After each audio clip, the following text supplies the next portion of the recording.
बातमी जतमधून जत तालुक्यातील उमदी येथे श्री महादेवप्पांना होळती यांचा नागरी सत्कार। उमदीत कार्यक्रमाचं आयोजन माजी मंत्री व आमदार जयंत पाटील यांची प्रमुख उपस्थिती।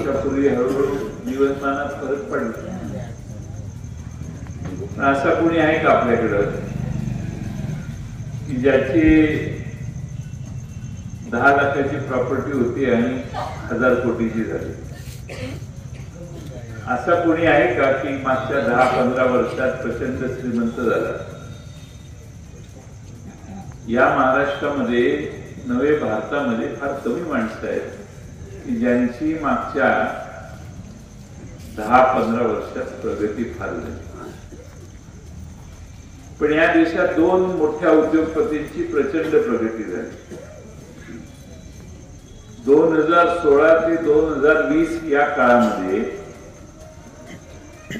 या देशामध्ये एका उद्योगपतीची संपत्ती 307% वाढली, 307, आणि दुसऱ्या उद्योगपतीची संपत्ती 700% वाढली, 700%।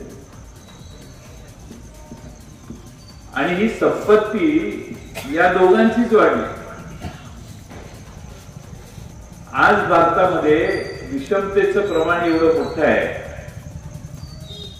की एका बाजूला 1% लोक आहेत ज्यांच्याकडे भारतातली 40% प्रॉपर्टी ताब्यात आहे, संपत्ती ताब्यात।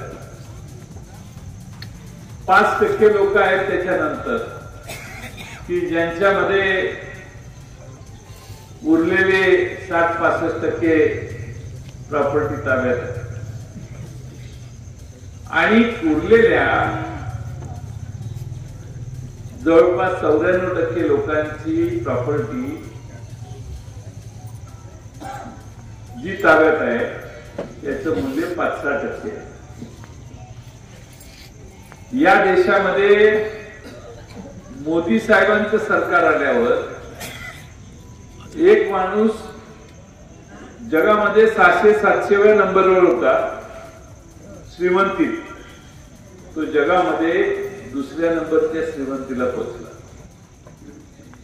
तुमच्या आयुष्यात काय असा बदल झाला का? मोदी साहेबांच्या कार्यकाळात भारतातला एक माणूस ज्याचा 699वा नंबर का 700वा नंबर होता, जगातल्या श्रीमंतीमध्ये त्या माणसाची श्रीमंती जगामध्ये 2 नंबरला पोहोचली, आणि आपण इथंच बसतो। तुम्ही 10 वर्षापूर्वी इथं होता, व्यासपीठावरील सगळे इथंच आहेत। पुण्याच्या संपत्तीमध्ये प्रचंड बदल झालेला आहे, आणि एकदम माणूस विमानात उडायला लागलाय, विमान खरेदी केलंय। असं तमनगंगा रवी काही झालंय का? त्यामुळे मोदी है तो मुमकिन है। त्यामुळं या देशाचा परिणाम त्याचा काय झाला? चांगलं एखादं झालं की आनंदच मानला पाहिजे, आपलं काही तक्रार नाही। तुम्हाला फक्त माहिती सांगतो की एक माणूस किती श्रीमंत होऊ शकतो। आपल्याकडं या जगाच्या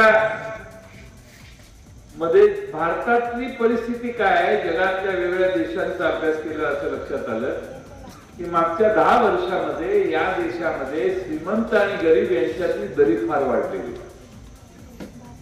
श्रीमंत आणि गरिबांची संख्या वाढली आहे, आणि गरिबी आणि श्रीमंती याच्यातली दरी फार मोठ्या प्रमाणात वाढली आहे।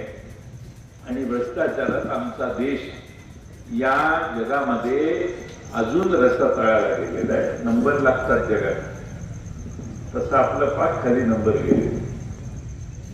कायदा व सुव्यवस्थेबद्दल तीच परिस्थिती आहे, आणि म्हणून पतसंस्था चालवत असताना होळती साहेबांनी अनेक प्रयत्न केले असतील, एखाद्याच्या जीवनात मदत केली असेल, त्यांनी कर्ज घेतलं असेल, आपला भाजीचा व्यवसाय केला असेल, केश कर्तनालयाचा व्यवसाय केला असेल, जनावर सांभाळण्याचा व्यवसाय केला असेल, पण त्या व्यवसायात थोडासा 5-10% तो पुढे गेला असेल।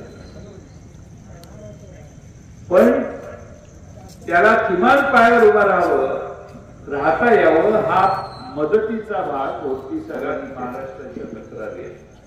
त्यामुळं जगताप साहेब मगाशी म्हटलं तसं जाहिराती फार आणि काम मात्र कमी ही प्रवृत्ती अलीकडे वाढायला लागली. या मोबाईल फोनवरच्या फेसबुक आणि इंस्टाग्रामवरच सगळ्यांच्या जाहिराती इतक्या जोरात चालू असतात आणि सामान्य माणसाच्या हातात काही पडत नाही. पण दुर्दैवाने आता नवीन पिढी मोबाईलवर जास्त आणि शेतात आणि कामात फार कमी असते. त्यांना मोबाईल एकदा मोबाईलवर बसले की बराच तास मुलांचा मोबाईलवर जातो. पण शेतात जाऊन राबणारा कष्ट करणारा जो आपला वर्ग आहे त्याला त्याच्या कष्टाचा मोबदला मिळत नाही.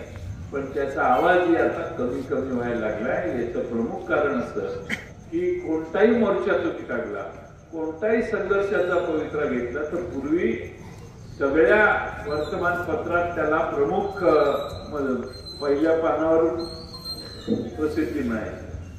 आता दुसऱ्या तिसऱ्या पानावर प्रसिद्धी जाते.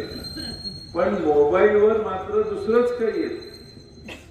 काल परवा वोट चोरीचा मोर्चा मुंबईत निघाला. जवळजवळ 40-50 हजारापेक्षा जास्त लोक मुंबईत मोर्चाला गोळा झाली आणि ती गोळा झाल्यावर आता हा वोट चोरीचा मोर्चा कुणाच्या विरोधी होता? हा निवडणूक आयोगाच्या विरोधी होता. भाजपच्या विरोधी नव्हता, भारतीय जनता पक्षाच्या विरोधी नव्हता. पण त्याचा राग भाजपला आला आणि भाजपने मौन मोर्चा काढला, नाही तोंडावर पट्टी, मूक मोर्चा काढला. निवडणूक आयोगाला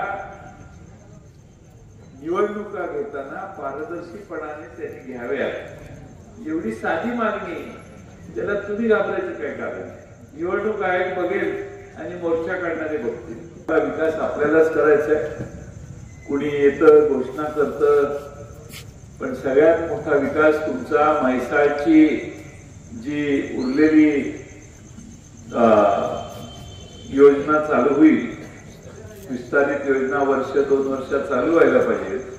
ती झाल्यावर 65 गावात आपल्याला बऱ्यापैकी पाणी मिळेल. आणि एकच श्रेय आम्हा सगळ्यांना आहे, ते म्हणजे उमदीला येणारं पाणी फार कमी आहे.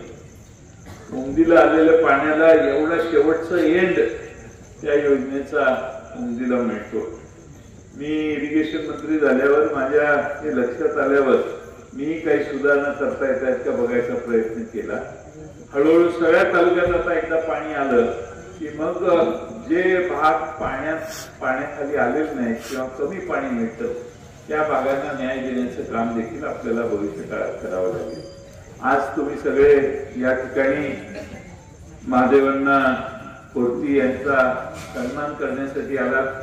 मला अतिशय आवर्जून आमच्या कोर्तीकरांनी बोलवलं, याबद्दल मी मनपूर्वक चन्नप्पा कोर्तीकरांचे आभार मानेन.